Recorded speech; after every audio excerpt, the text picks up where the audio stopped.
Welcome, everybody. You're listening to Hot Off the Press podcast with Chef Pete Blome, a.k.a. Panini Pete. Don't forget to follow us at HOTP Podcast on Twitter to get all the details, info, and what's going on. Thanks for tuning in.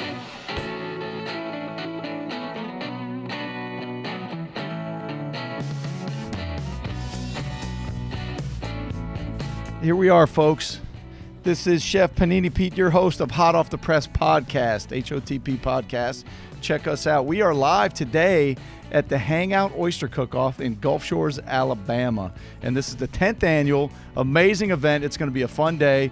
I've got some really great interviews set up where we're going to learn all kinds of awesome things about oysters, about food, just about barbecue, all kinds of neat things. But we're going to also walk around and shotgun. This event is great. It's an off-season event that Shaul has created down here at the Hangout. This is the home of the Hangout Music Festival, which is one of the most premier live music events in the country. They do an amazing job right on the beach, and we are literally right on the Gulf of Mexico, and I'll go through all those details later in the interview. But today, I've got this awesome oyster expert here from the West Coast, Tomales Bay. What's up, Sean, from Hog Island Oyster? How you doing? I'm doing excellent. Happy to be out here, and you're right. It is beautiful out here today. Man, awesome. I tell you what, it's so good to have you here. Let me tell you, all right, Hog Island oysters are amazing oysters, and I just happened to be in Northern California filming a show a couple weeks ago, and I had an off day, and they suggested, hey, there's this oyster place, Hog Island. I was like, I totally heard of it, and I grabbed a car, and I spent the day at your place. What an amazing facility, Sean. Yeah, I'm really glad you came out. I mean, there's not too many of us in California, so it's kind of rare to come across one of our farms, you know, unlike what they're doing up in the Puget Sound. But, you know, we've been around for almost 35 years now. It was started by 3 marine biologists. 35 years? Yeah. 3 marine biologists about, 83 was when they first got their 5 acres. And, the story goes, borrowed $500 from their parents, started getting it going. Wish my parents had $500. Right? Damn. It's crazy how far it could go back then. Yeah.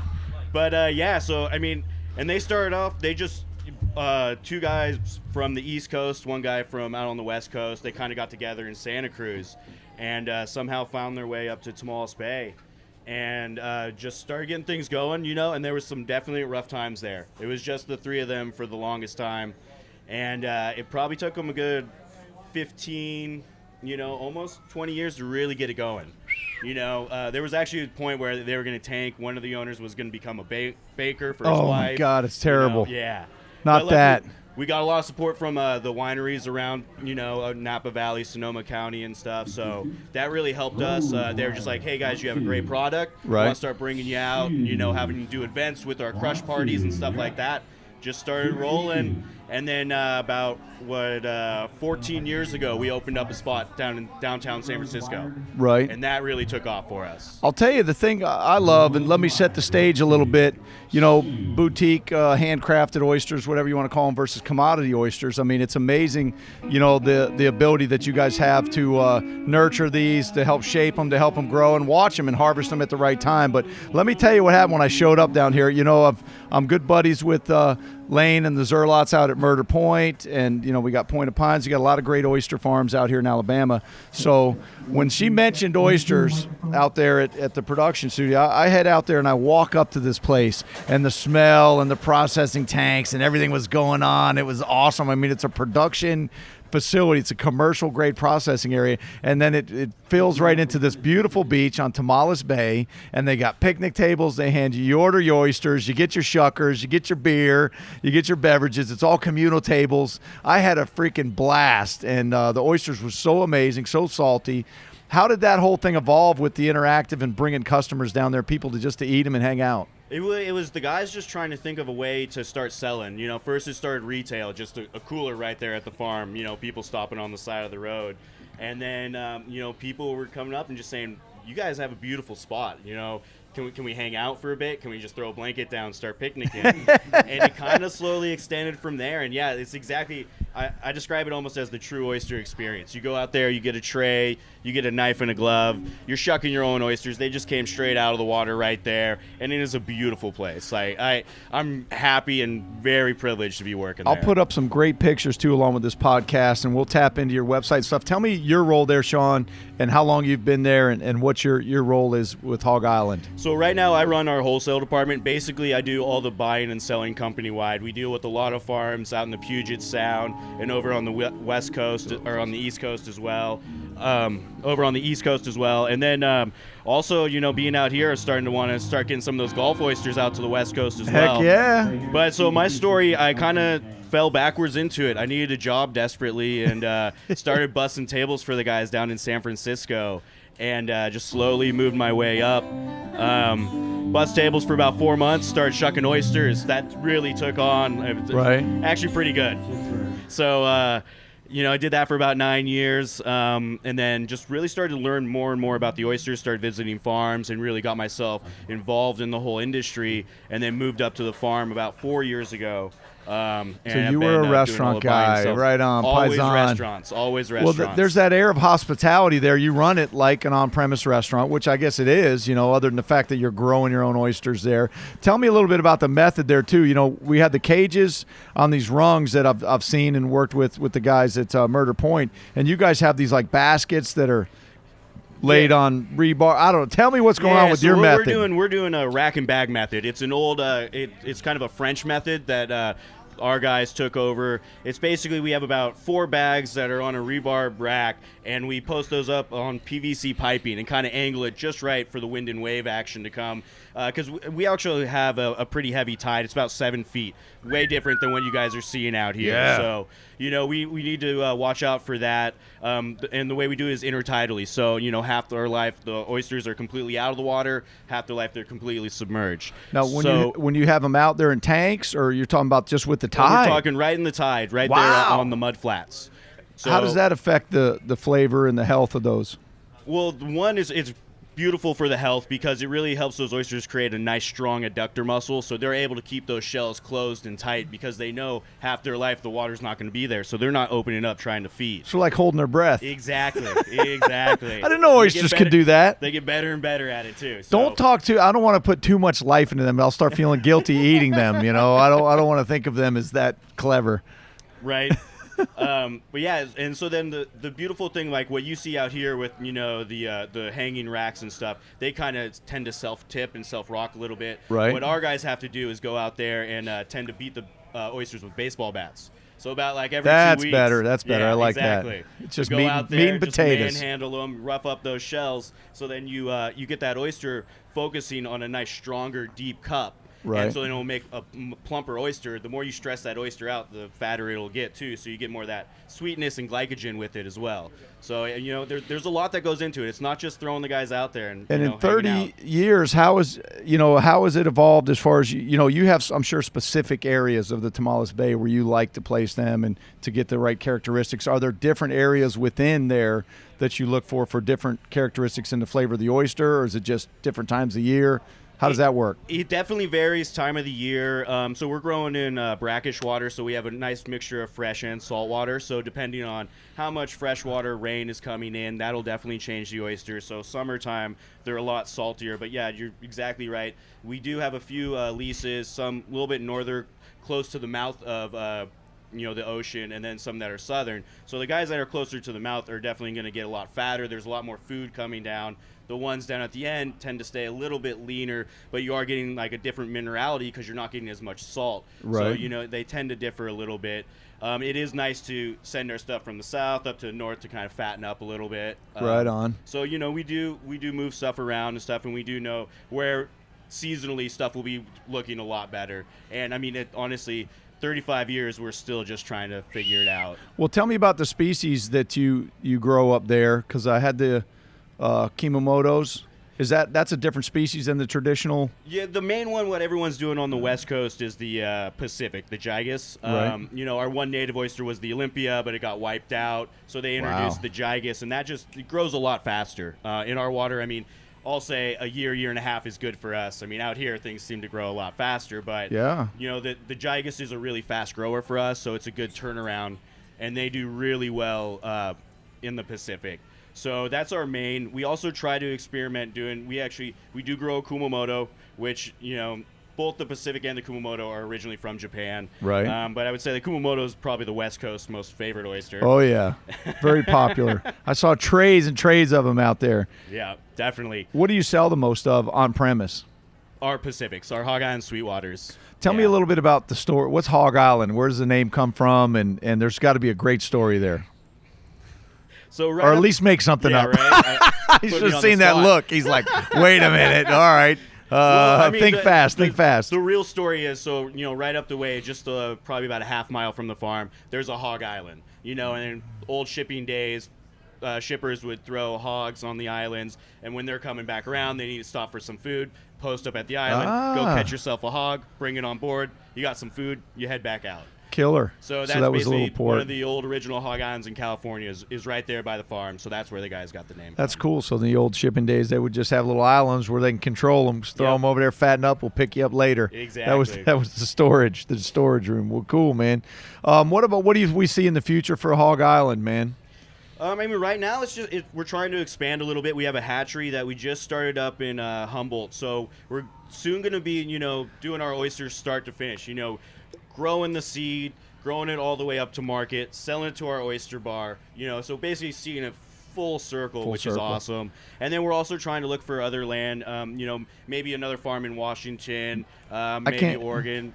I can't believe they're actually growing oysters in Humboldt. I didn't think they grew anything other than. Humboldt Bay's, yeah, right? It's funny, but they got some of the cleanest water up there. It's one of the best areas. So you have a lot of hatcheries that are starting to start up there, because if you're growing seed there, that water's approved to send it anywhere else. So, most anywhere else. So it's really helpful, and it's great clean water. Now we're trying to get leases opened up there, too, to do full market oysters as well. What has consumption done, from how many, I don't know, how do you measure it, by bushels or poundage or oysters, or how has that grown or shrunk in the last 10 or 15 years? It seems like the demand is going way up. Yeah. I would say, at least with our company, every year it's probably about a 15 to 20% increase. Fantastic. No, it's awesome. We're trying to produce, hopefully, 3.5 million oysters this year. Man. And we're just trying to keep going, but the biggest problem is trying to get the leases and waterways open for us to grow in. So you've got to find good, effective waterways, find where there's good feeding, good temperature, the right conditions, and then you've got to acquire a lease for that. Exactly. Can't just go start dropping oyster nets, or Wish whatever. it was easy like that. Well, how about as far as now the fact that you're getting into the nursery aspect, is that going to enable you guys to produce more? Yes, that's exactly what the point is. One, we're going to produce more seed and able to sell it to our farm, so we're going to be stockpiled down there.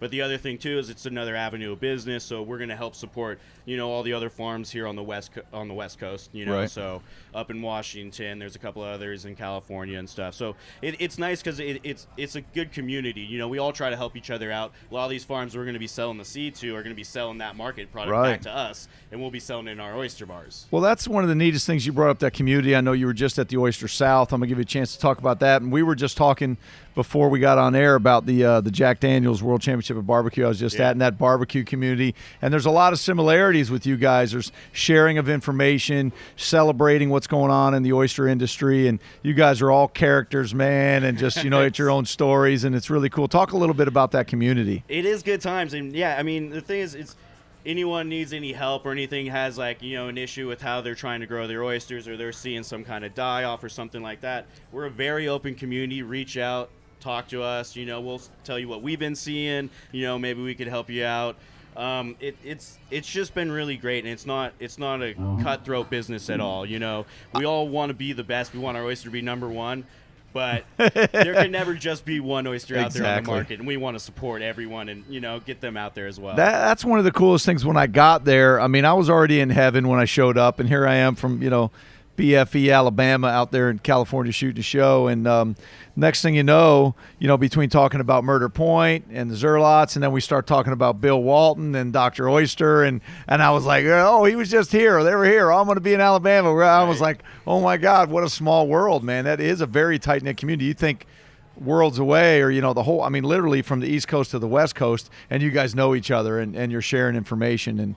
And yeah, that was really interesting, too, because we've always been wanting to go out to Murder Point because they're using these SEPA baskets, which is this new tipping line kind of thing that's come over from Australia, and we're trying to do change some of our farm to that. So we've been wanting to go out there and check out his operation and see how he has it dialed in. Nice. And then he came out to our spot first actually to check out our wet storage operation because he wants to get one of those going and dial it in. And that's exactly what it's all about. You know, it's just something someone already got started and is doing it well. Come check it out. We'll help you out, give you all, tell you, our ups and downs and tell you the better way to do it. Have you been out there yet?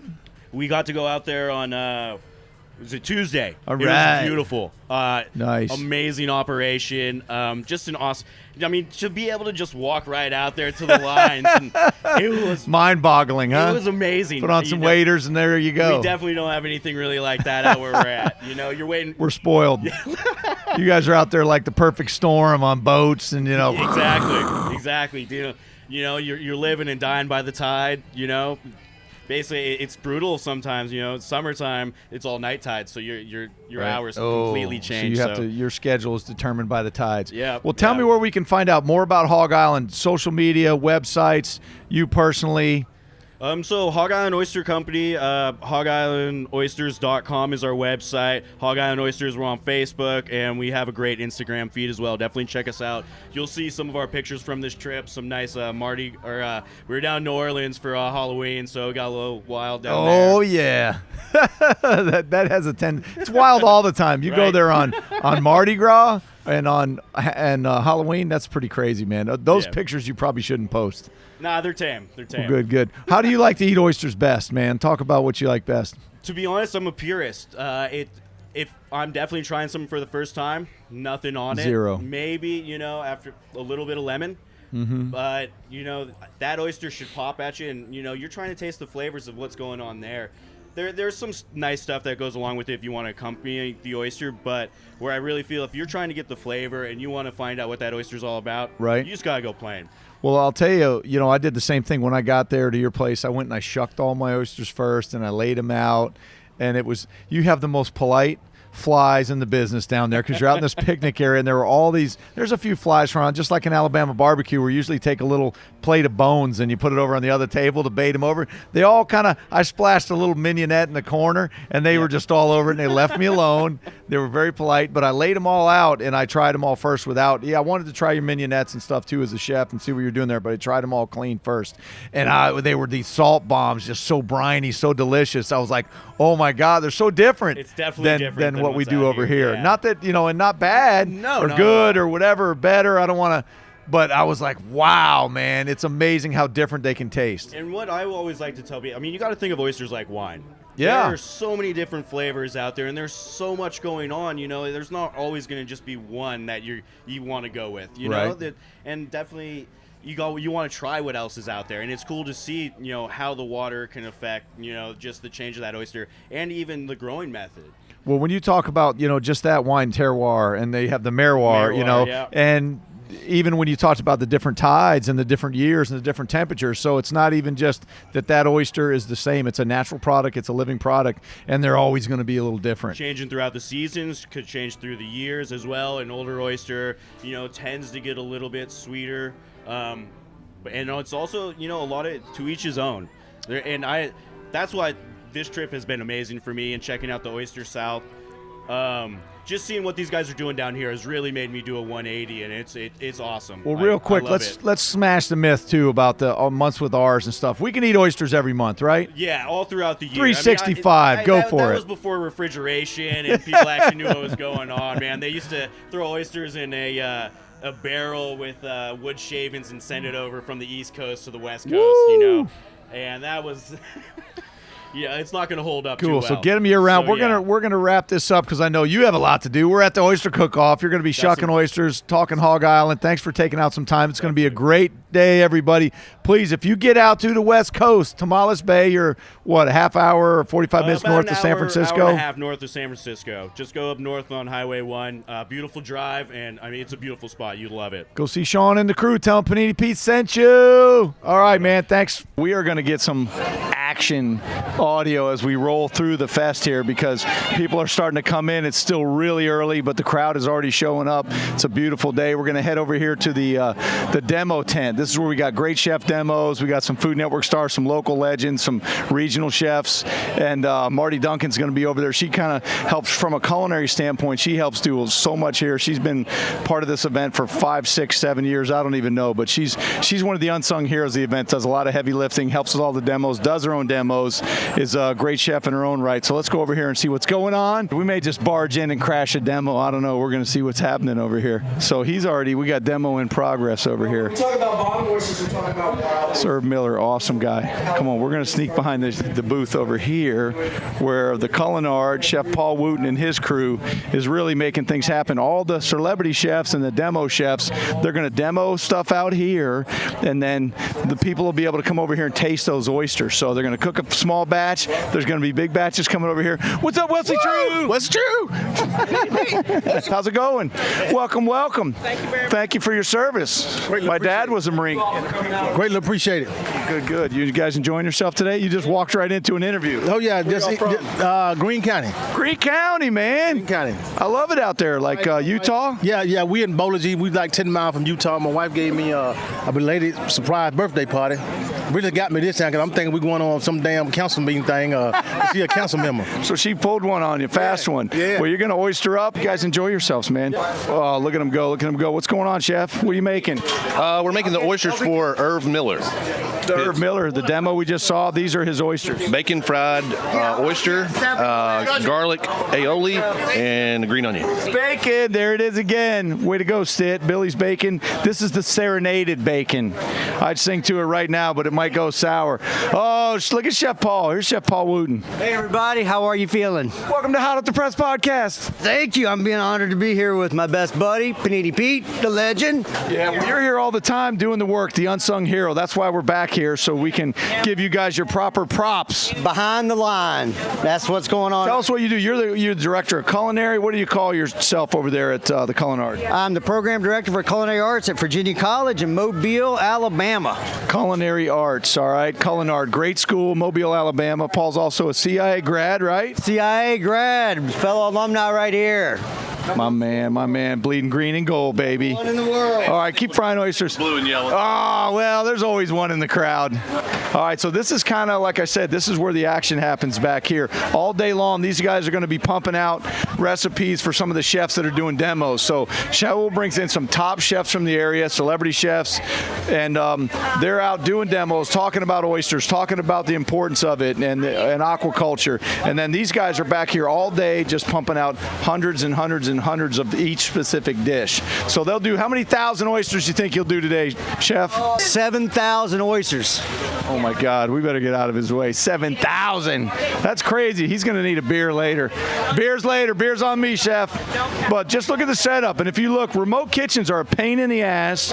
It's hard to do work like this. And not only so, they've got a char grill set up, they've got their station set up, they got hand sanitizer, refrigeration, they've got sinks over here. It's amazing the setup that they do to pull off not just the facility that can produce the food, but produce it safely and make sure it's tasty. All right, we're going to run back over to the demo tent because it looks like they're in between demos. So I want to track Marty down while we can because she's such a critical part of this event, and she is going to be running her butt off all day. And if we catch her in a couple hours, she's going to go, I look terrible. Don't put me on camera. I've been working all day. So come on. Let's head over there. This is the Gulf Seafood gal right over here. How you doing, Hey, I'm awesome, Pete. How are you doing today? The Hot Off the Press podcast and the Oyster Cook Off. Thanks. Oh, this is an awesome event. Tell me about So many what people. You and Bill do with the Wandering Oyster. Oh, man. Well, we do a lot of stuff with oysters, but the Wandering Oyster is one of our side businesses, and we bring the raw bar and the raw bar experience to the people, and we showcase local farm-raised oysters. If you were having a party or a tailgate or a wedding or anything, you should call the Wandering Oyster. How do we get in touch with you? Oh, totally. Give us a holler. You can look us up online on Facebook or at wanderingoyster.com or give us a shout. Twitter, Instagram, or at our phone, 251-654-5989. All right, so check them out, guys. I've been to several events. We were on a show together on the Food Network, and these guys do an amazing job. Great oysters, great mignonettes. You bring the whole party. We bring it all, and we hang our shucking knife up at Sunset Point, too, the Wandering Oyster, so we're so psyched. There is that, too. We're kind of partners in crime. It's awesome. No, it's all about the oysters, Pete. Thank you. Where's the hubby at? Oh, he's off tasting oysters, working hard or hardly working. Woo-hoo. Woo! Yeah, tasting oysters is not working hard. Yeah, no, this is awesome. We look forward to this every year. So it's so fun to hang out with everybody. Well, have fun. We'll see you. I'm going back here to chat with these guys. Take Thanks, care. Yeah, man. See ya. Now, see, Marty's already busting her butt up here. Here goes the lighting adjustment. But we are going to come and harass her anywhere. All right, here they are. There's Chef Herb. Good job, Herb. What's up, Pete? How you doing, man? How you doing, buddy? I'm doing great. How are you? I just saw a beautiful crispy oyster back there with Billy's bacon. Well, I hope he's serving that up. I saw Chef Paul was down there making them up for you, making Good a dish. Awesome. Great. Yeah, man. It's you can't lose with a small batch bacon, oysters, nice spicy aioli. Yeah. Tell me about yourself and your property and how many times you've been here already and your role here. Founding executive chef, Jackson Steakhouse, Pensacola. Executive chef there now. Been there for 18 years. Yeah. And what was the other question you asked me? Oyster Cook Off. You've been here more than once. I believe we were discussing. I think this is my 5th year, and always super excited to come out and work with Marty and see what's going on out here and watch. Not just watch, but also be part of the judging process to see, taste, and what everybody's come up with. And I just one of my favorite events. I'll tell you, the way it's grown, it's such a first-class event. The fact that there's people like yourself that just stay involved and keep making it great, commit to it, mark off the time is just phenomenal. What a great contribution. Thank you so much for being here again. Great to see you, Pete. All right, go check them out in Pensacola. All right, here is Marty Duncan back here. All right, this is the Food Network star, Marty Duncan. My buddy, how are you, Marty? Hi, bud. I'm good. It's going great. Man, another oyster cook-off. I can't believe it. How many have you done now? I've done 6, but this is my 5th year to host this stage. Yeah, so you run the stage, you set up the acts, you do demos, you coordinate demos, you do more than you do all the heavy lifting. Yeah, we double check all the recipes. We make sure we have everything that we need to serve 200 or 300 oysters at every 20 minutes. We're serving 200 and 300 oysters after the demo's over. So not only do we have to have the mise en place for every single chef, then we also have to have everything ready to go for 200-300. Mise en place. She's using those culinary terms. I learned that when I did Food Network Star. I didn't know the first day what it was. What is mise en place? But anyway, you do a phenomenal job. I definitely want to spend more time. I know it's a crazy, hectic day, and you got to coordinate the volunteers and the equipment and make sure there's like KitchenAid mixers here and all that crazy stuff. Absolutely. Thank you for bailing me out on that, by the way. My pleasure. I'm just so glad to be here and be part of it. And thank you for all that you do to help make this event so successful and so amazing to attend. Thank you. We're going to go through 70,000 oysters today. 70,000? Yes, but the most exciting thing, it's music, it's fellowship, it's people come together. Beer last night, and today Bloody Marys and Tito's Vodka. And this is the Sapporo Chef's presentation tent. We got a little something for everybody, but I think the thing that for me is so special, oyster lovers unite on this one day on the Gulf Coast down here in November. It's the prettiest time of year to be down here, and everybody just comes together for the little bivalve. It's a big family. Oyster growers from all over the country fall down here, so be here. Oyster Cook Off at the Hangout. Make sure you're here 2018. That's right. We're working on it already. Where can we find out more about you, Miss Marty Duncan, online? MartyDuncan.com, and I'm Marty Duncan on Instagram, and then everywhere else I'm like Marty with the party. And she's an Alabama girl. Yes, I am. How's the crowd? You guys doing good out there today? Yeah. Can I get a Roll Tide?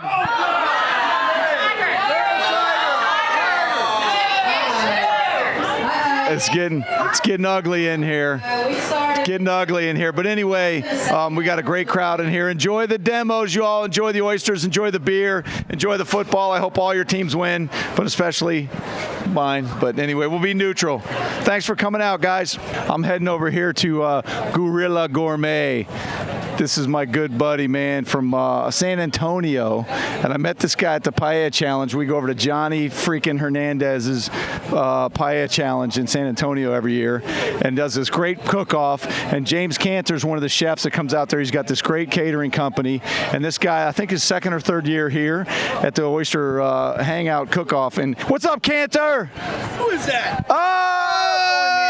Pete, the place to be if you want to rock on the MIC. That's right, man. I went from Facebook Live to now Hot Off the Press podcast. Good to see you, man. Nice, fancy. You're moving on up with that, man. That's right. Introduce yourself real quick. I know you're cooking and all, but James Cantor, executive chef, owner of Gorilla Gourmet, a luncheonette, food truck, and whatever else you want to call it. And where are you from? Victoria, Texas, man. South Texas, representing at the Oyster Cook Off again. How many years you been here? This is twice, but we're going to be here the next 5 years at least. At At least.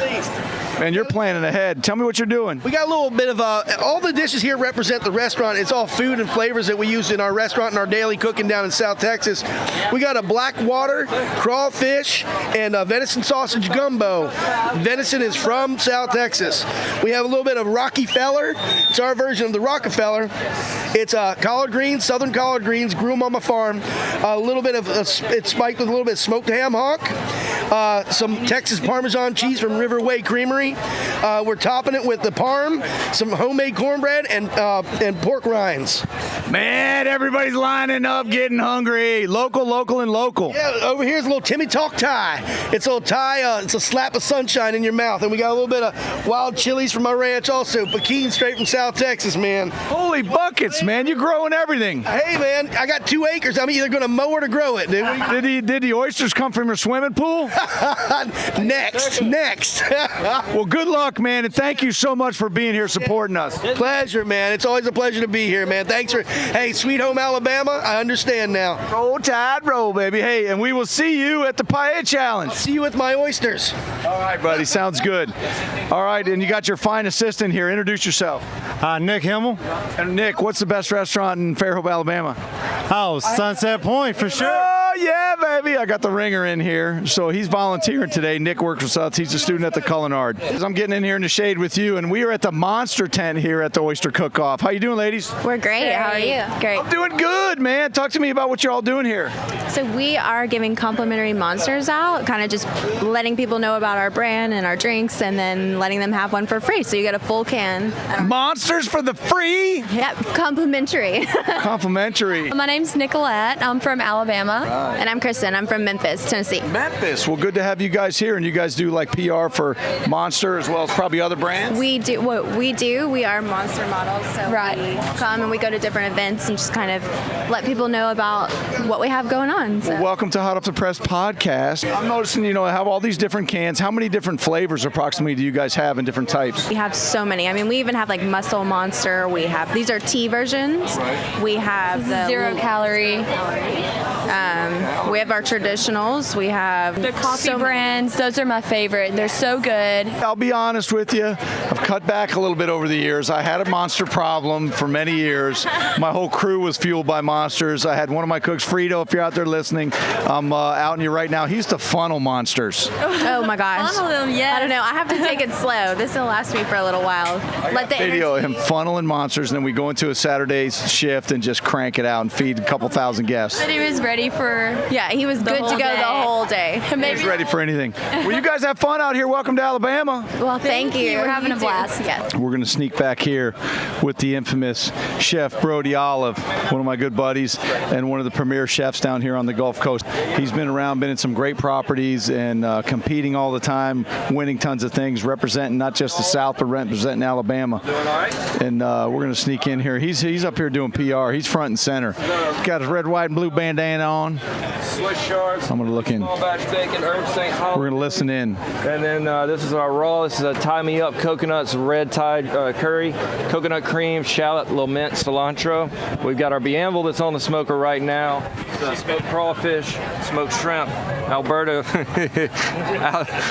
Is this thing on? Y'all enjoy. Hi, Brody. You're on Hot Off the Press podcast. What up, Hot Off the Press? Is that ready to go? Dude, what a day. I know you're having fun. We just heard all about your oysters. I was just telling all of our listeners about the amazing chef Brody Olive. Whoop, whoop. Man, it's a beautiful day down here on the Alabama Gulf Coast. Slinging the bivalves, baby. That's right, man. We're crushing it. Well, this guy, like I said, he's great. Competition guy. Yeah, absolutely. I'm going to find out where you can find out more about Brody on Instagram and all this stuff. Come eat some oysters, y'all. Brody Olive in the house. Yeah, come on down. How we find you on social? At JBrodyo on Instagram and Brody Olive on Facebook. You're going to be at the World Food Championships next week? Yeah, man. We're Thursday. We kick off seafood, and Rockefeller is one of our categories. So getting in a little practice today. Man, we're glad to have you represented. Good luck today and good luck next week. Absolutely. Cheers, y'all. Be good. And now we're getting the crowd perspective here as well. Say howdy. Howdy. I'm Jessie. How are y'all? And Jesse's here, Hot Off the Press. You're here live at the Oyster Cook Off. How's it going? Awesome. This is one of our favorite events all year. We look forward to seeing some of our favorites and trying some new stuff. Yes, and you're a Hot Off the Press fan, Panini Pete's fan, Sunset Point fan, hooray. Yes, we are big fans of Panini Pete. We live right next to Sunset Point, and we're new fans of Hot Off the Press. Right here. Good to see you. How's it going? How you doing today, Pete? I'm rocking it, man. Look at this. It's beautiful. It's great. Unbelievable for November. Except I messed up and wore jeans. Yeah, I was about to point that out. It's a little hot out here. Surf style and get you some shorts. Nah, you probably don't want me to do that. What all have you sampled so far? What's the best? Man, I tell you, I just had some of Brody's, the Tie Me Up coconut. Unbelievable. I tell you, Noble South's good too. We had that a little while ago. It's very good. I'm gonna head over there and see Chris. Yep, perfect. Noble South's one of our favorites, and they have kind of a pulverized collard green with hot sauce over there. Oh, very good. How many years have you guys been coming down here? Since it started. I've only missed a couple of years. Is it the 10th year now? 10th already? Now? Yeah. I may have missed 2 years since then. It's great. It's incredible how much this has grown, huh? It is. Show's done a great job with this event. Yeah, major props to Show. Well, I was here for the first year as a judge, and it's crazy what's come of it. Yeah. It is. We try to get new people to come in every year. We just walked in, so we're going to make our way around this way now. We've hit all these, or most of these, and it's great. Well, get after it, man. I won't stop you. Go see my buddy Cantor over there at Gorilla. He's got some good stuff, too. All right. Yeah, Gorilla? Yeah, they did good last year. Thanks as always. Thank you. Look at this crowd down here. We're going to head down the boardwalk and hit a few more people, hit a few more places, hit a few more oysters, and then we're going to settle down for a little bit and get our eat on. We got to come by here, the Noble South. I got to come and talk to these guys. Miles, what's up, man? What's up, Pete? Welcome to Hot Off the Press podcast. How you doing? I'm doing good. How you doing? Doing good. Tell me about your oysters. We're competing in the raw competition and in the Rockefeller competition today. I'll tell you about the Rockefeller ones first. So we're doing oysters cauliflower. So we're doing a collard green roux with a nice. We dehydrated some collard green leaves as well. And we're doing a collard green powder on top, and then we finish it with the Tabasco caviar. Play on caviar. It's going to be Tabasco infused tapioca pearls. We got to get into those. Good earthiness from the collard greens and a really good kick from the Tabasco. And then on the other hand, on the raw side, we're doing a bacon-infused apple cider mininettes with some shaved Granny Smith apples and some bacon on top to finish. So you guys do a lot of oysters in your restaurants? Oh, yes, definitely. Yeah, but mainly raw. We do serve mininette with our oysters and cocktail, but mainly just raw. Tell me a little bit about your properties, man. Let's get some plugs in here. Well, let me bring the chef. Get Chris, get over here. Chris, we want to talk about the Wash House and Noble South. Talk to us about your restaurants. This is Chris, the executive chef. Where can we find you on social media first? We are on Twitter, Instagram, Facebook, all of that good stuff. The Noble South. _Noble_South, I believe. Underscore and overscore. Yes. How many points did you score? Huh? 2. 2 unders. Well, I tell you what, talk a little bit about your properties here. We just heard from Miles about the oysters you're doing today. All right, so in Noble South is in downtown Mobile on Dolphin Street, and we call ourselves a Southern Farm-to-Table restaurant. Lots of seasonal menus, stuff rotating in and out all the time. A little smaller, a little funkier kind of place than the Wash House, which is kind of a big, granddaddy kind of classic food, steaks and seafood. Very traditional. How long has the Wash House been serving people down there? With this ownership group, 16 years now. Woo! Point Clear, Alabama. Check it out. Absolutely. Good luck today, man. You're doing raw and the Rockefeller category. Well, good luck, man. We're going to try some of your oysters and check it out, everybody. When you get down to Alabama and you come and see these guys, because they do a phenomenal job. Not only are they great food, he's a great chef, but they're really good operators, really good friends. They are an asset to the restaurant community down here. Thank you, guys. Thanks, Pete. Thanks, Pete. Good luck, everybody. Here we are, guys, back again. Hot Off the Press podcast. And I have a guest that needs no introduction, but I'm going to introduce him to you anyway. But I got Chris Lilly, the pit master from Big Bob Gibson's in Alabama. I mean, it's such a great time. Great to have you here, Chris. Welcome. It's good to be in Orange Beach or down here, I guess, yeah, Gulf Shores. We're Gulf Shores, good to be technically. technically. Good to be at Gulf Shores this time of the year. The weather's beautiful. The scenery's great down here, cooking some Alabama. You're doing Gulf oysters. Oysters. Yeah. Imagine that. So tell me a little bit, give me a recap, because my listeners, some of them are just like so astute and so foodie, and some of them, like, a lot of my family members, they don't know the legend that I'm sitting next to right now. Let's talk about Big Bob Gibson, talk about your career there, talk about, Alabama white sauce and what an impact it's made.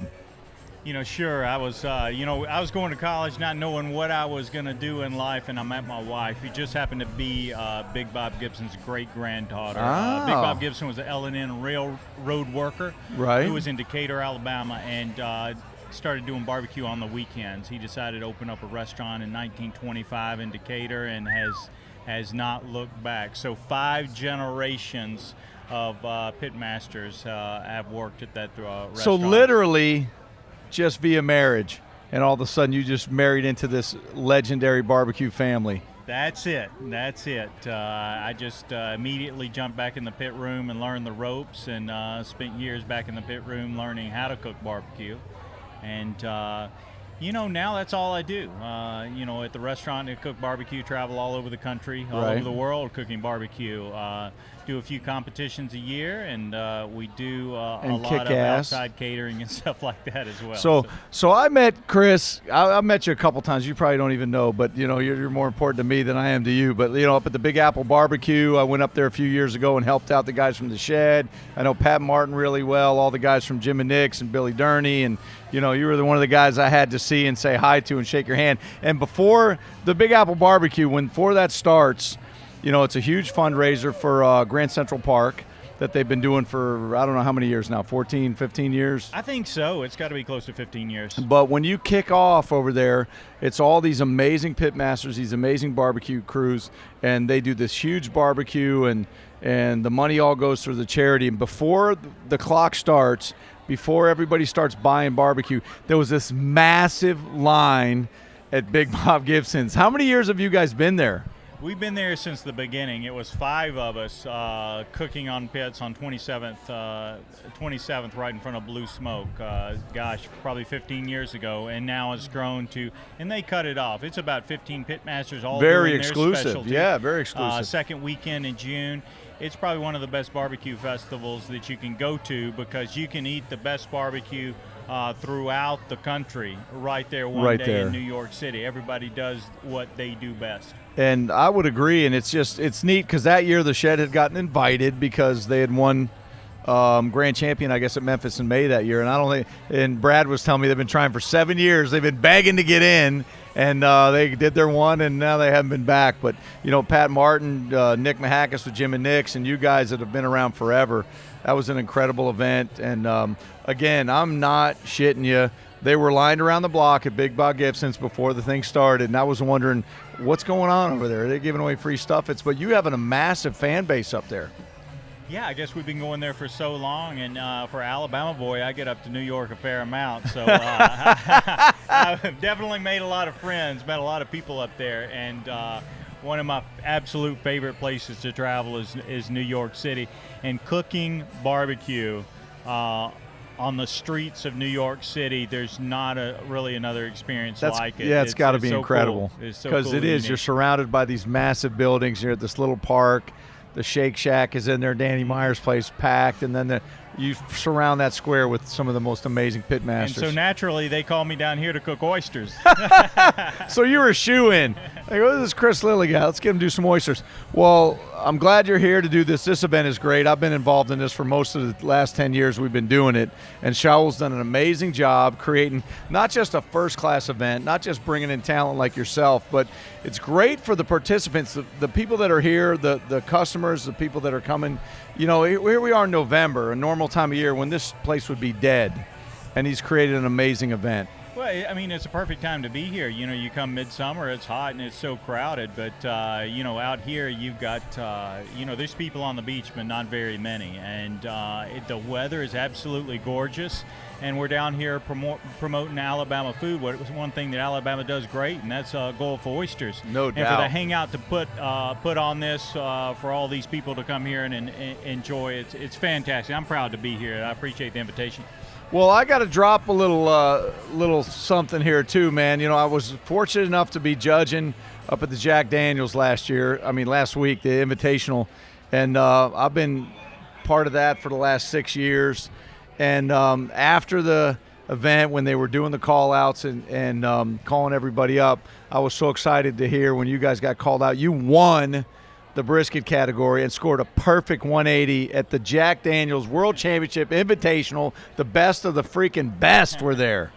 Congratulations. Technically, we did score a perfect 180, but I think we lost the coin flip, so technically I think we were second. So you were second even with the 180. Yeah, I know. It's crazy with the coin flip, between the brisket call at Jack Daniels in top 10 there, the world, we won the grand championship at Memphis in May World Championship this year, so it's been a good barbecue year for us. So, wow. So why not a weekend at the beach to celebrate and relax, you know? I think Come down and we go, deserve that. What the hell, man? We're like dominating the barbecue world. Why not go cook oysters down in Gulf Shores, huh? Absolutely, and this is a recipe. It's in my second book, Fire and Smoke. This is a recipe that I've done at the South Beach Wine and Food Festival. It's one I've done at the Atlanta Food and Wine Festival. So for some reason, this oyster recipe, it's hot. It's a char-grilled oyster with wilted greens, fresh off the charcoal. It's good. Well, if anything has anything to do with charcoal, you pretty much know your way around that. So, man, that's fantastic. How many books have you got out? Let's talk a little bit about how the listeners can find out more about you, more about Big Bob Gibson's and your books, your social media. We've got 2 books out. So the first one I did was Big Bob Gibson Barbecue book. It's a book about the history of our restaurant, but a lot of old school barbecue. So if you want to learn old school barbecue, that is definitely the place to go. Fire and Smoke, it's probably 50-50 direct fire grilling recipes and then indirect heat as well. So yeah, it is you know, it just depends on what you want. But both good books. Fire and Smoke's the second one, and you know, I do a lot of cooking, and cook in my backyard. I do competitions and cook at the restaurant, and every time I do a new recipe, it goes in a file on my computer. When I get enough recipes done, do another it's time book. to write a book. I'm still working on my first book. I have been for a while. My sandwich life is kind of evolving. And it's crazy because I start putting together these recipes, and before I get to the end, I go, I don't know if they're good enough. And I start tweaking things. So writing a cookbook's a lot tougher than I thought it would be. It's a full-time job, no doubt. Yeah. No doubt. Where are you guys at in Decatur? How can people come to this legendary spot? We're in Decatur, Alabama, so that's probably 5.5 hours straight north of here, right on the Tennessee River. We have got 2 restaurants there, open 7 days a week at one of our restaurants. So yeah, you've got to definitely come see us. Up in Decatur, Alabama, we've just started shipping our barbecue nationwide at bigbobgibson.com. So you need to go online and order some of this amazing barbecue to be able to get this sent to your home. I mean, forget about, you know, when you talk about iconic mail order parties and tailgates, Joe Stonecrab, things like that, you're right up there with them. I mean, this is Big Gibson's Barbecue right there. Big Bob Gibson's. Fix, definitely come see us. Yeah, don't fire up the coals. Don't waste your time for an inferior product and all that work. Get the good stuff. I don't know. I still like firing up those coals. I'm talking about these guys to order, not you. Let them do it. You got to fire up the charcoal. All right, so light it up and just pretend, you know. Pretend it's yours. Pretend it's yours. That would be great.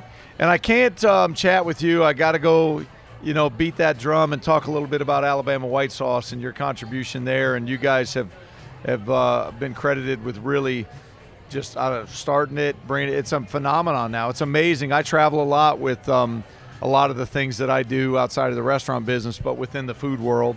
And Alabama white sauce has penetrated the nation and even the world in some ways. It's crazy. It really is. That's something that Alabama, another thing that Alabama can hang their hat on. It's original barbecue white sauce was started in Decatur, Alabama. That's one of Big Bob Gibson's original sauces.